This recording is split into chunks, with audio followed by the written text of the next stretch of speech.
नमस्कार साथियों, स्वागत करते हैं IAS वॉरियर्स में 71st BPSC प्रीलिम्स 2025। आज हम लोग कुछ विषयों पे चर्चा करेंगे जो कि सारे स्टूडेंट का कॉमन है, क्योंकि लास्ट में सब लोग क्या होते हैं, डिमोटिवेट हो जाते हैं और तरह तरह की चीज़ें सामने आती है। ठीक है, और ये जो है सबसे बड़ा कह सकते हैं ना कि सबसे बड़ा डेंजर जोन है ये, कि जिस जोन में अगर ये चीज़ें आप चल रही है तो बड़ा ख़तरनाक है। थोड़ा सा इस पर आपको उभरना पड़ेगा और थोड़ा सा अच्छे से काम करने की ज़रूरत है। पहला बात यह है कि लोगों का मैसेज आ रहा है कि सब कुछ भूल गए हैं सर, लग रहा है कुछ पढ़े ही नहीं है, लग रहा है कि सब हौच पौच हो गया है, खिचड़ी बन गया, कुछ समझ में नहीं आ रहा है। ये भी समझ में नहीं आ रहा है कि लास्ट में हमको पढ़ना कौन से सेक्शन चाहिए। और एक चीज़ और डिस्कस करेंगे कि अगर पढ़ रहे हैं तो उसको कैसे याद करें चीज़ों को। ठीक है, और लास्ट समय में हेल्प हम लोग कैसे कर सकते हैं, इस पर भी हम लोग डिस्कस करेंगे। एग्ज़ाम डेट बढ़ सकता है या नहीं, ये बड़ा एक मुद्दा ये भी आपके लिए है। तो चलिए सेशन को स्टार्ट करते हैं। जो लोग भी नए होंगे चैनल को सब्सक्राइब करके चैनल से जुड़ जाइए। नीचे टेलीग्राम ग्रुप का लिंक है, उसे ज्वाइन कर लीजिएगा। सबसे पहले विषय जो है उस पर हम लोग डिस्कस करते हैं। पहला विषय है कि सब लग रहा है सब कुछ भूल गए हैं, लग रहा है कुछ हमने पढ़ा ही नहीं है। तो फिर साल भर से या 2-4-5 महीने से क्या हो रहा था। प्रीलिम्स के लिए 3 महीना सफिशिएंट माना जाता है, अगर ठीक से आपने पढ़ाई किया है तो 3-4 महीना काफ़ी है। तो लग रहा है कि सब कुछ भूल गए हैं, तो अब क्या करें हम।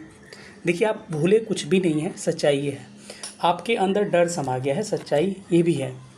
देखिए, एग्ज़ाम देखिए, जो लोग लगातार एग्ज़ाम दे रहे हैं, फेस कर रहे हैं, जिनका एग्ज़ाम निकल रहा है प्रीलिम्स, उनके अंदर उतना क्यूरियोसिटी नहीं होगा।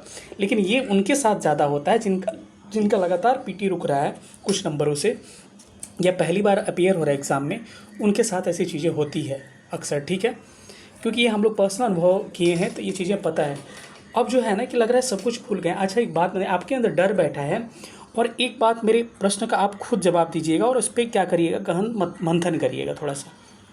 सवाल ये है कि अगर आपके डरने से रिज़ल्ट हो जाता तो फिर आप डरिए।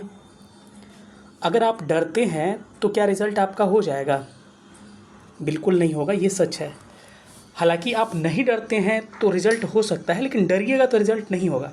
देखिए, डर का मतलब ये नहीं कि पढ़ाई का, अब ये सर तो बोले हैं कि डरना नहीं है, आराम से जाके घूमते हैं, बोरिंग रोड चौराहे पे जाके चाय पीते हैं, ऐसा बिल्कुल नहीं करना है। ठीक है, मेरा मतलब ये नहीं कि पढ़ाई के प्रति डर रखिए कि हाँ ये पढ़ना वो पढ़ना बाकी है, लेकिन एग्ज़ाम का कहते हैं ना, एग्ज़ाम फोबिया वाला चीज़ निकाल दीजिए एग्ज़ाम से, कि यार लग रहा है नहीं निकलेगा, यार लग रहा है कि इस बार भी नहीं होगा मेरा, इस टाइप की चीज़ें जो है ना उसको दिमाग से निकाल लीजिए। वो सारा डर के कारण आपको हो रहा है कि सारा चीज़ भूला हुआ है, सारा पढ़ा हुआ है आपका, सच यही है। ठीक है, तो ये सारा हौच पौच इसलिए होता है क्योंकि लास्ट टाइम पे लगता है कि यार मेरा नहीं होगा क्या, इस तरह की बातें दिमाग में चलने लगती है। तो मैं बात में एक ही आपको सवाल मैंने किया कि अगर आपको डर लगने से आपका एग्ज़ाम हो जाता तो डरिए आप, नहीं होगा। अगर डर लगने से आपका कुछ बिगड़ नहीं सकता है तो डर लगने से आपका कुछ बन भी नहीं सकता है, ये भी ध्यान रखिएगा। ठीक है, तो ये याद रखिएगा कि एग्ज़ाम में डर जो है ना ये सबसे बड़ा चीज़ है। या फिर माइंड में ये सब चीज़ें चलती है कि अरे भाई पड़ोसी को बोले हम तैयारी कर रहे हैं, क्या जवाब देंगे, कहेगा इस बार भी तुम्हारा नहीं हुआ, वो लोग कहते हैं रिश्तेदार तुमसे नहीं होगा, गर्लफ्रेंड ये बोली है, हमारा बॉयफ्रेंड ये बोला है, या उसको दिखाना है, ये सब चीज़ें दिमाग से निकाल दीजिए। ये सब चीज़ें ना एग्ज़ाम को आपको डुबो देगी। मैं एकदम 100% ये चीज़ें श्योर बता रहा हूँ कि एग्ज़ाम ख़राब कर देगा आपका। दिमाग में सब चीज़ें एकदम निकाल दीजिए। बस ये सोचिए कि भाई सामने वाला है, हमको निकालना है एग्ज़ाम, सामने मेरा 13 सितंबर को पेपर है और उसको हमको निकालना है। ठीक है, कैसे निकालना है, बहुत सारे तरीके हैं। ठीक है, तो आपने पढ़ाई किया है, इतना आपने सफिशिएंट पढ़ाई किया है, अब लास्ट में उन चीज़ों को रिवाइज़ करना है, ठीक से रिकॉल करना है। मैं एक तरीका बता रहा हूँ कि अगर आपको लग रहा है कि सब कुछ भूल रहे हैं, कुछ समझ में नहीं आ रहा है कि अब क्या पढ़ें, तो देखिए एक मेथड अपनाइएगा, रिकॉलिंग मेथड। मैं कई बार बता चुका हूँ, ये कोई नया चीज़ नहीं है। कभी भी आप पढ़ाई करके उठते हैं ना, तो कुछ काम अगर कर रहे हैं, जैसे कि खाना बना रहे हैं सपोज़ करिए, देखिए बगल में मेरा भी कुकर जो है सीटी देने का पूरे मूड में है। ठीक है, लेकिन उसको हम रोक के रखें, उसका फ्लेम कम कर के रखें कि भाई कुछ देर रुक जाओ, नहीं तो वीडियो ख़राब कर देगा कुछ देर के लिए। ठीक है, तो ये जो है सबके साथ वही चीज़ है कि खाना बनाना होता है, बहुत सारी चीज़ें होती है, पढ़ाई देखिए स्ट्रगल के दौरान सारी चीज़ें होती है। तो ये जो है ना ये चीज़ें चलती रहेगी। तो आप ना किसी चीज़ को समय को यूटिलाइज़ करिए अपने, आपके पास 10 मिनट का टाइम भी मिल रहा है ना, तो उसको यूटिलाइज़ करिए आप। ठीक है, आपको उसको माइंड मैपिंग करिए कि सर ने पढ़ाया था कि जो है हमारा डाइजेशन सिस्टम ऐसे काम करता है, कैसे हमारा ट्रिप्सिन निकलता है, कैसे हमारा एमाइलेज निकलता है, क्या क्या चीज़ें होती है। तो ये सारी चीज़ें आपको दिमाग में सोचना है, सोच के ये अगर भूल रहे हैं कहीं तो उठाइए किताब, फिर से उसको देखिए, फिर उसको रिकॉल बार बार करिए। अगले समय में आपको लगेगा वो टॉपिक पूरा क्लियर हो गया और वो इतना बड़ा आउटपुट होगा, इतना इफिशिएंसी बढ़ेगी आपकी, आप सोच भी नहीं सकते। इस चीज़ को अपनाइएगा कि माइंड में सोच सोच के चीज़ों को, जब पढ़ नहीं रहे हैं, कोई काम कर रहे हैं, खाना खा रहे हैं, चाहे वो भी, लेकिन हाँ ट्रैफिक वगैरह में या फिर रास्ता क्रॉस करते में ये सब मत सोचिएगा, क्योंकि दिमाग में वास्को डी गामा आ जाएगा और फिर ट्रैफिक में दिक्कत हो सकता है। ठीक है, तो ये सब चीज़ें नहीं चलनी चाहिए। तो मैंने जैसे कहा, इस चीज़ को क्या करिएगा, आप थोड़ा सा रिकॉल करिएगा, ये अच्छा लगेगा आपको। ठीक है, तो आप पहला चीज़ कि अपने अंदर डर निकालिए और अपने अंदर आत्मविश्वास, सेल्फ कॉन्फिडेंस लाइए।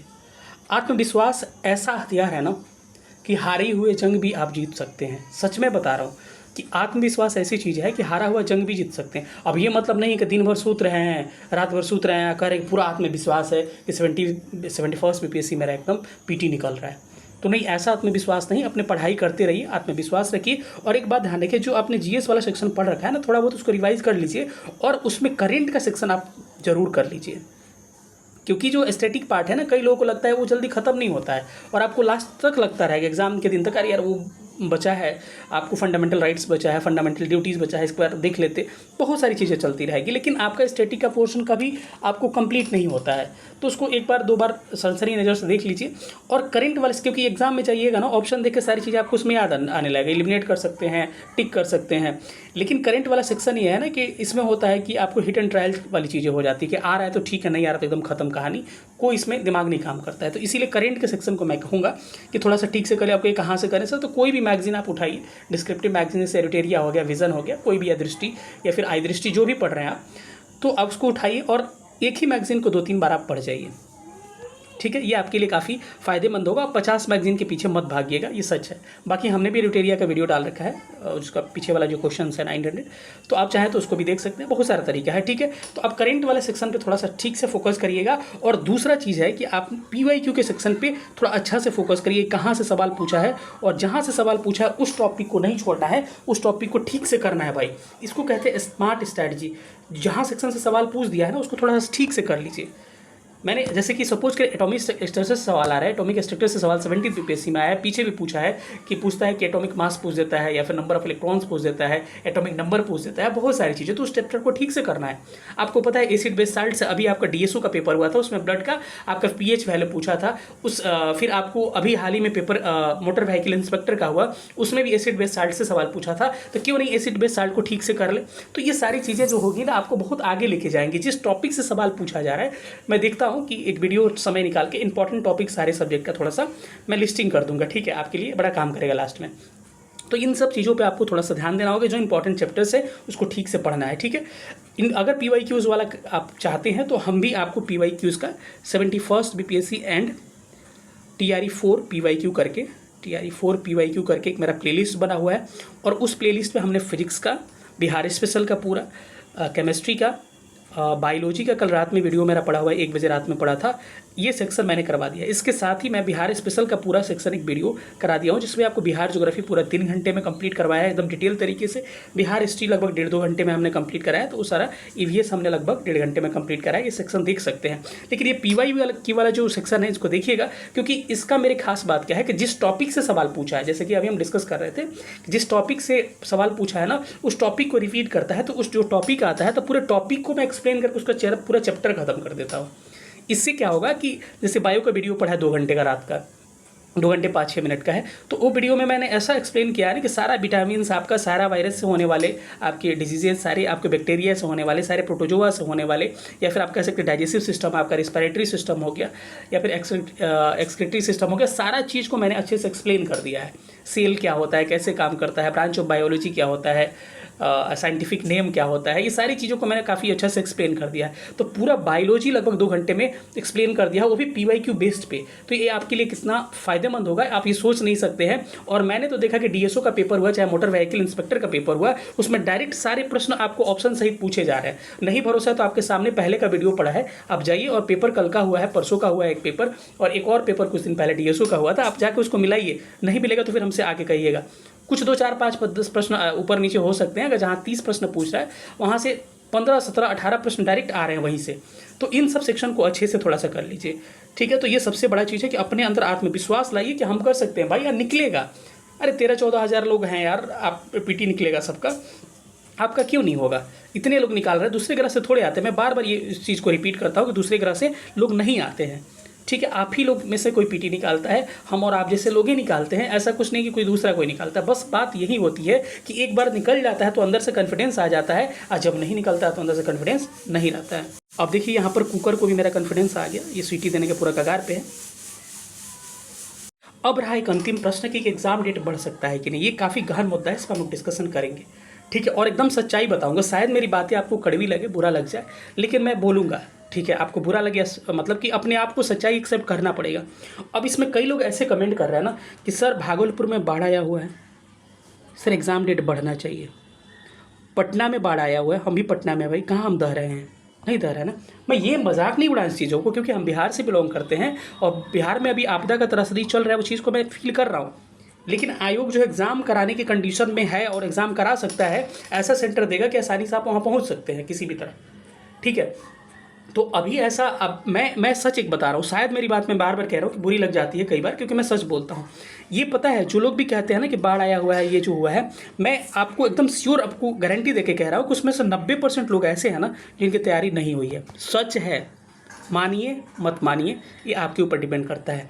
अगर इस सच को एक्सेप्ट कर लेते हैं तो आगे के लिए आपके लिए अच्छा होगा, क्योंकि याद रखिए भाई कि आपके दिमाग में ये चल रहा है ना कि डेट ये बढ़ेगा और फिर मैं तैयारी कर लूँगा, नहीं कर पाइएगा। ये लिख के मैं दे देता हूँ, क्योंकि बातें ये होती है ना कि कितना भी एग्ज़ाम का डेट दे दिया जाए ना, कितना भी टाइम बढ़ा दिया जाए ना, आपको पर्याप्त समय नहीं लगेगा, आपकी लापरवाही बढ़ जाएगी, फिर आप वही करिएगा, फिर लास्ट में फिर रोने लगिएगा।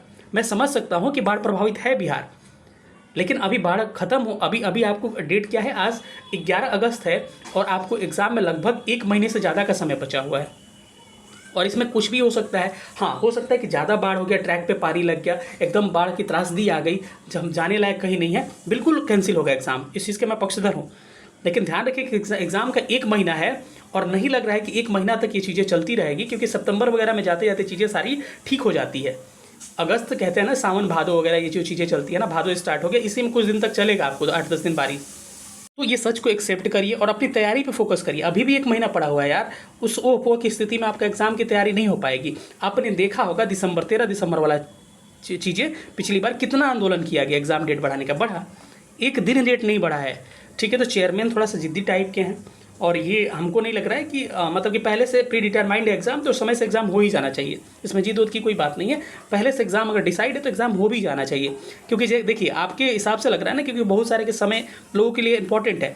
कई लड़कियां ऐसी हैं जिनकी शादी का ये पड़ा हुआ है कि शादी अब कर देंगे, नहीं होगा तो समय बीतता जा रहा है। कई लोग जो मैरिड हैं उनके साथ प्रॉब्लम, बहुत सारी चीज़ें हैं, बहुत सारी चीज़ें फेस करना पड़ता है। कई लोग घर से बाहर है, इकोनॉमिकली प्रॉब्लम है। लेकिन आपके हिसाब से एग्जाम डेट टलेगा तो आपको अच्छा लगेगा, लेकिन वो अच्छा लगने से नहीं होता है, कुछ बहुत सारे प्रॉब्लम क्रिएट होते हैं, ठीक है। तो मुझे नहीं लग रहा है कि उस समय बाढ़ तक की स्थिति रहेगी, और ऐसा नहीं लग रहा है। आयोग पूरे अपना प्रतिबद्ध एग्जाम कराने के लिए, और समझ लीजिए एग्जाम अभी पूरा, अभी तक इन्फॉर्मेशन के हिसाब से एग्जाम एकदम समय से हो रहा है, ठीक है। तो इसमें आप किंतु परंतु वाला चीज़ें मत पालिएगा कि बढ़ सकता है ये वो फलाना ढिमका।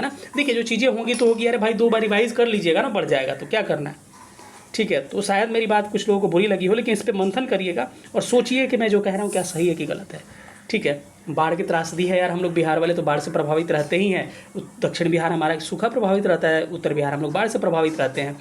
ये चीज़ें समझ रहा हूँ मैं, लेकिन ठीक है, वो चीज़ें सुधर सकती है, क्योंकि अभी भी आपका धीरे धीरे मानसून का क्या होता है, लौटना स्टार्ट होता है और वो चीज़ें धीरे धीरे ठीक हो जाएगी, बारिश कम होने लगेगा, आपका सारा चीज़ ट्रैक पे आ जाएगा, ठीक है। और आपको एक सप्ताह अगर ठीक से अगर धूप निकल गया ना, तो सारा ये जितनी प्रॉब्लम है ना, सारी प्रॉब्लम सॉल्व हो जाएगी, और ये कभी भी हो सकता है, इस बात को ध्यान रखिएगा, ठीक है। तो ये आप बढ़ने पे आप फोकस नहीं करिए, आप पढ़ने पे फोकस करिए, ठीक है। जो भी रहा सेशन कैसा लगा सब लोग बताइएगा। शायद मेरी बातें किसी को बुरी लगे, लेकिन थोड़ा सा मंथन करिएगा। मैं आपके हित में बातें करता हूँ यार, ऐसा थोड़े हो कि आपका मैं दुश्मन हूँ। जिस तरह से मैं बात करता हूँ आपके फेवर में हम लोग कोशिश करते हैं कि आपका भला हो, आपका अच्छा हो, इसीलिए आप लोगों के लिए इतना मेहनत करते हैं, ठीक है। तो सिंपल सी बात है, ठीक से पढ़ाई करिए, जरूर रिजल्ट होगा। अभी भी समय 1 महीना है, ठीक से पढ़ाई करिए। बढ़ेगा नहीं बढ़ेगा वो तो दूसरी बात हो गई, ठीक है। मिलेंगे अगले सेशन में, तब तक अपना ख्याल रखिएगा। सेशन देखने के लिए बहुत बहुत धन्यवाद। Thank you so much. जय हिंद।